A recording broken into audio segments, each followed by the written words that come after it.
पश्चिम के भारत राज्य के गुजरात में ताप्ती नदी के किनारे बसी हुई है और ये सूरत बहुत ही बड़ा राज्य है और इसमें रेशम बुनाई और कढ़ाई का काम के लिए ये प्रसिद्ध है।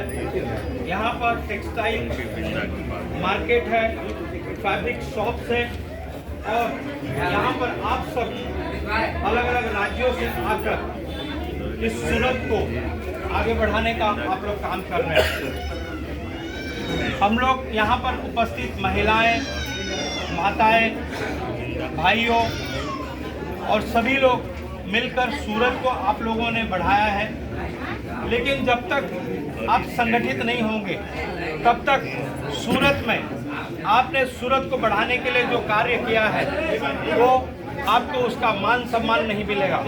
जब तक आप संगठित नहीं होंगे और अगर संगठित होंगे तो यहाँ की जो राजनीतिक पार्टियां हैं वो भी आपको वरीयता देंगी, आपके कामों को भी वो सराहना करेंगी और आपके समस्याओं को भी वो सुनेंगे। तो आपको संगठित होने का कार्य करना पड़ेगा। ये संगठन एक माध्यम है आपको संगठित होने के लिए और इस संगठन के साथ में आप लोग मिलकर एकत्रित होकर अपनी ताकत को बढ़ा सकते हैं। मैं आपको थोड़ा सा इस संगठन के जो ताकत है संगठन का मैं आपको बताना चाहता हूँ। 2023 में एक हमारे ही समाज के व्यक्ति थे, उन्होंने एक लोन लिया था घर के लिए करीब 15-16 लाख रुपए का। उनकी मृत्यु 8 महीने के बाद, लोन लेने के बाद 8 महीने के बाद उनकी मृत्यु हो गई। उनके परिवार में 2 बच्चे थे, जो लड़कियां थी और कम उम्र की लड़कियां थी। जब वो अपनी बात को उनके हस्बैंड के मर जाने के बाद में लोन वाले उनको परेशान कर रहे थे। उसके बाद वो संगठन में उन्होंने आने के बाद उन्होंने रिक्वेस्ट किया कि उनको 2 बच्चे हैं और लोन वाले उनको परेशान कर रहे हैं। तब संगठन में मिलकर उसकी लड़ाई लड़ी, उनको न्याय दिलाने का काम किया और उन्हें वो घर जो है वापस दिलाने का काम किया।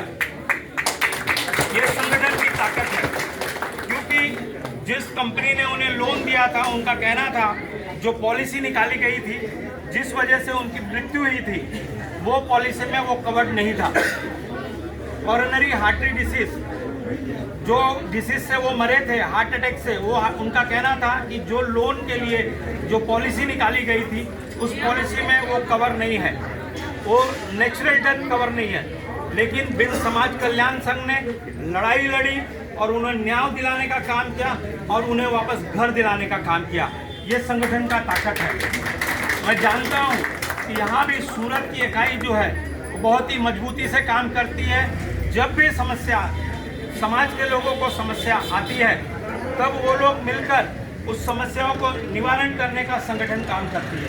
तो संगठन के साथ में आप लोग जुड़े हैं और भी जो लोग नहीं जुड़े हैं उन्हें जोड़ने का काम करिए, क्योंकि संगठन मजबूत होगा तो आप सब मजबूत होंगे और आप सब मजबूत होंगे तो आपकी बात को संगठन बहुत ही मजबूती तौर से राजनीतिक पार्टियां हैं उनके पास रख सकेगी। तो आप लोग मिलकर जो भी लोग संगठन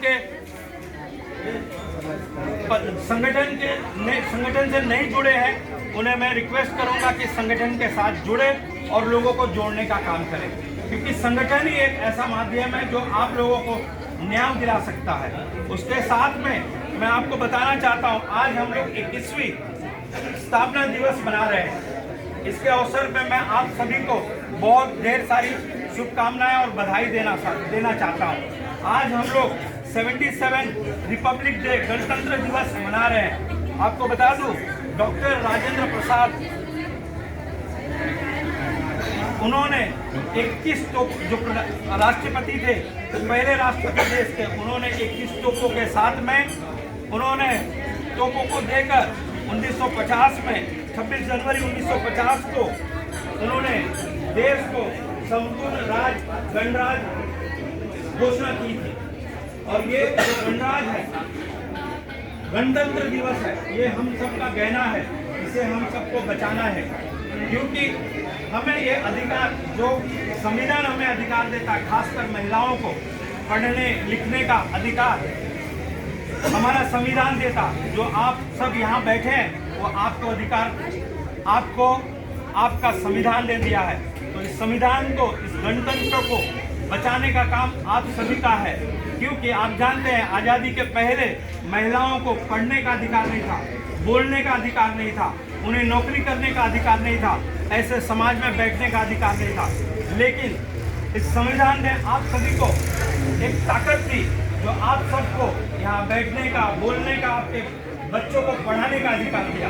तो ये आप सभी का कहना है, इस संविधान को बचाने का आपका काम है, क्योंकि आप अगर स्वतंत्र रूप से अगर आप अपने बच्चों को पढ़ा सकती हैं तो ये सब ताकत जो है संविधान ने दिया है। तो आप सबको बाबा साहब भीमराव अंबेडकर ने जो संविधान दिया है, बाबा साहब भीमराव अंबेडकर जी एक लोगों का मसीहा नहीं, हम सभी का मसीहा है। तो आप सबको मिलकर उनके संविधान को बचाने की जरूरत है। अगर इस संविधान को आप बचाते हैं तो आगे आप अपने बच्चों को आगे स्वतंत्र राज्य में जीने का अधिकार देंगे। तो आप अपने वोटों को, आप घर से निकलकर जब भी जहां भी मत होगा, आप लोग निकलकर अपने वोट का अधिकार लीजिए और वोट दीजिए और आपके मन चाहे सरकार को बनाने का काम करें। क्योंकि जो सरकार को और संगठित होंगे तो हम उस सरकार को भी बोल सकते हैं कि हम हमारी समस्याओं को सुनो। जब तक संगठित नहीं होंगे तब तक ये हम लोग हल नहीं कर सकेंगे। तो मैं आप सभी से फिर से निवेदन करना चाहूँगा, और खासकर महिलाओं को और उसके साथ में पुरुष जो बैठे हुए हैं उन सभी को मैं कहना चाहूँगा कि संगठन के साथ जुड़े, संगठन को मजबूत करिए और संगठन आप सबकी समस्याओं को आगे तक बात पहुंचाने का काम करे। आप सबको समस्या हो, क्योंकि आप उत्तर प्रदेश से, बिहार से, एमपी से आप सब यहाँ आए हैं, कोई अगर समस्या हो जाएगा तो किसके पास आप जाएंगे? तो एक संगठन ऐसा माध्यम है जिसके पास अपनी बात को रख सकते हैं और संगठन के माध्यम से उस बात को, आपके समस्याओं को निवारण कर सकती है।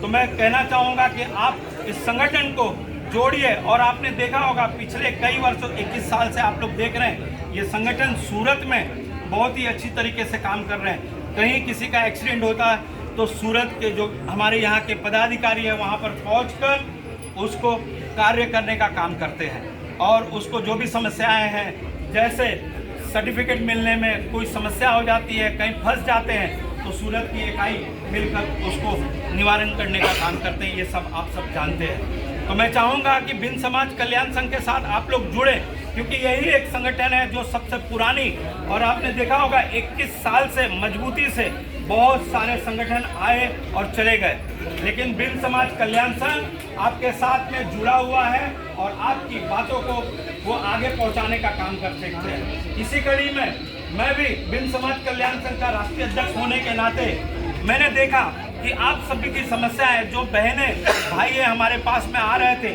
वो बोलते थे कि मुझे है ना मेरे घर के सामने एक लाइट लगवा दो, लेकिन मैं असक्षम होने के कारण मेरे पास जितने संसाधन थे उतने संसाधन से मैं उनको 1-2 लाइट लगवा सकता था।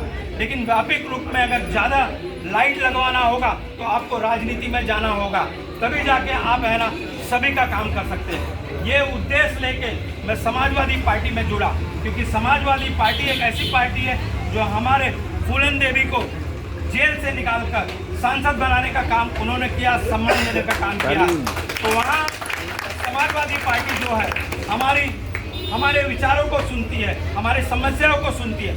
ये कारण मैंने समाजवादी पार्टी में जुड़कर राजनीति में जाकर, अगर कहता है कि एक अध्यक्ष संगठन का अध्यक्ष होता है वो राजनीति में नहीं जाता, तो आपको गुमराह कर रहे हैं। क्योंकि आपके समस्याओं को अगर कोई बात कहीं पहुंचाना है तो आपके पास एक राजनीतिक ताकत होनी चाहिए। संगठन का भी एक दायरा होता है, उस दायरे को बड़ा बनाने के लिए मैं राजनीति पार्टी के साथ जुड़ा हूं और जो हमारी बात को सुनता हूं उस पार्टी के साथ जुड़ा हूं। तो आप सबको मैं कहता हूं कि मैं अगर कोई आप सबको गुमराह करे तो आप लोग गुमराह ना होइए, और समाजवादी पार्टी के साथ में मैं जुड़ने का ये कारण था, मैंने आपको बताया। तो आप सब मिलकर, खासकर महिलाओं को, मैं यहाँ के पदाधिकारियों को कहना चाहूँगा कि आप महिलाओं को जोड़ें और ज़्यादा, क्योंकि महिलाएं हमारी सशक्तिकरण, जो हमारी ताकत है, महिलाएं हमारे घर में बच्चों को देखती हैं और बच्चे को अगर वो बराबर से पढ़ा ले तो आपका घर नहीं, और जहाँ पर वो लड़कियाँ जाएंगी उन घर को भी वो बड़ा बनाने का काम करेंगी। तो मैं आप महिलाओं को खासकर कहना चाहूँगा कि आप सब अपने बच्चों को पढ़ाइए। आप आपके हस्बैंड को बोलिए कि है ना, एक बार तंबाकू कम खाए, सिगरेट कम पिए, दारू कम पिए, लेकिन बच्चों को पढ़ाएं। तो आप, क्योंकि आप पढ़ाएंगे तो ही आपके घर में समृद्धि आएगी, आपके बच्चे आगे बढ़ेंगे। हमारे पास एक ही ताकत है।